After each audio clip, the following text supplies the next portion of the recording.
হবিগঞ্জ সদর হাসপাতাল যেখানে 60 জন চিকিৎসক থাকার কথা, মাত্র 7 জন আছে। আপনি কি আমাদের হবিগঞ্জ সদর হাসপাতালে কখনো গেছেন যে আমাদের চিকিৎসকদের বিরুদ্ধে বা আমাদের যে গরিব অসহায় রোগীদের পাশে থাকার মতো কোন লাইভ যদি করতেন তাহলে অবশ্যই সবাই উপকৃত হতো।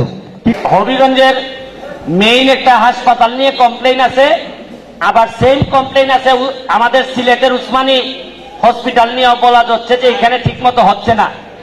আমি আপনাদেরকে শুধু একটা কথা বলি, এই যে পরিমাণ ঘর ভাঙা হয়েছে সারা হবিগঞ্জে, আমি আসার সময় দেখি খালি ভাঙা ঘর দেখা যায় রাস্তা দিয়া। আর যদি পুরাতন খোয়াই নদীটা শুরু হয়ে যায় উদ্ধার, এই দুইটা উদ্ধার হইলে আর যারা 2 নম্বর আছে এরা বলবে যে আমাদের দেশ ছাড়ার সময় হয়ে গেছে। চিন্তা করেন না আপনারা বেশি দিন আর। আসসালামু আলাইকুম, আমার নাম মোহাম্মদ আলামিন আহমেদ, আমি বৃন্দাবন সরকারি কলেজের হিসাব বিভাগ। এই সংগঠনের উদ্দেশ্যটা হচ্ছে এতিমদেরকে নিয়ে, অসহায় পথশিশুদেরকে নিয়ে। আপনাদের কাছে এটাই প্রশ্ন রাখবো যে এতিম অসহায় যারা আছে, বস্তিবাসী অসহায় মানুষগুলা, তাদের পাশে আমরা একটু সময় বা দাঁড়ানোর একটু চেষ্টা করি আমাদের সংগঠন থেকে। আপনার কিছুদিন আগে দেখছেন যে রানা বই, ভল্লি বই রানা, তাদের যে মূল বাস্তবতাটা বা উদ্দেশ্যটা তারা তুলে ধরেছে। কিছুদিন আগে বীরপুরও বস্তিবাসীকে পুড়িয়ে দিয়েছে। আর আমরা কলেজ বৃন্দাবনে আমি আসছি, বৃন্দাবনে আসলেই তারা আমাদের পায়ে ধরে হাতে ধরে 2 টাকা 5 টাকার জন্য। তাদের উদ্দেশ্য করণীয়, আমরা এই সংগঠন থেকে যতটুকু পারি তাদেরকে হেল্প করি, সহযোগিতা করি, এবং কি তাদেরকে এক বেলা ভোজন বিলাস হয়, আমাদের প্রতি মাসে একটা ইভেন্ট হয় ভালো কিছু খাওয়ানোর জন্য। আপনাদের কাছে এটাই প্রশ্ন যে তাদেরকে কি উন্নত করা যায় না, বা তাদের পক্ষে সরকারি কোনো পদক্ষেপ নিচ্ছে না? যদিও পদক্ষেপ নেই, তাহলে কিছুদিন আগে তাদের এই সমস্যাটা হলো কিভাবে?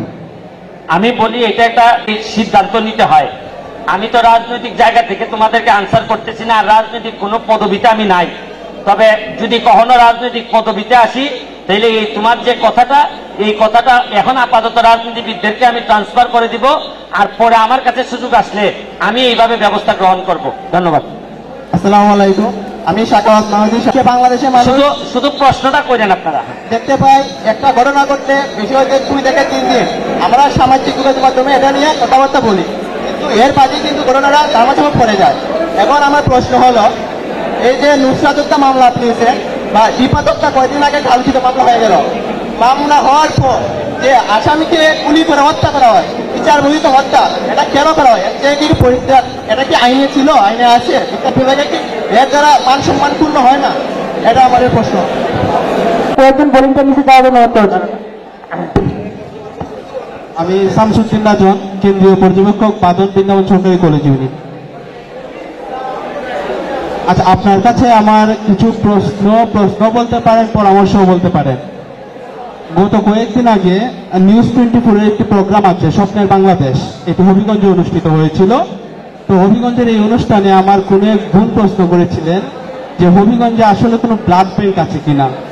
একজন উত্তর দিয়েছিলেন যে হবিগঞ্জে একটি যথেষ্ট বড় ব্লাড ব্যাংক আছে, কিন্তু আমি আর হয়তো প্রশ্ন করার সুযোগটি পাইনি যে ব্লাড ব্যাংকটির সুবিধা কি আসলে হবিগঞ্জের মানুষ পাচ্ছে। আমরা যারা রক্ত নিয়ে কাজ করছি, আমরা কিন্তু 21 বছর ধরে সংগঠন পরিচালনা করছি বাংলাদেশের 51টি জেলায়।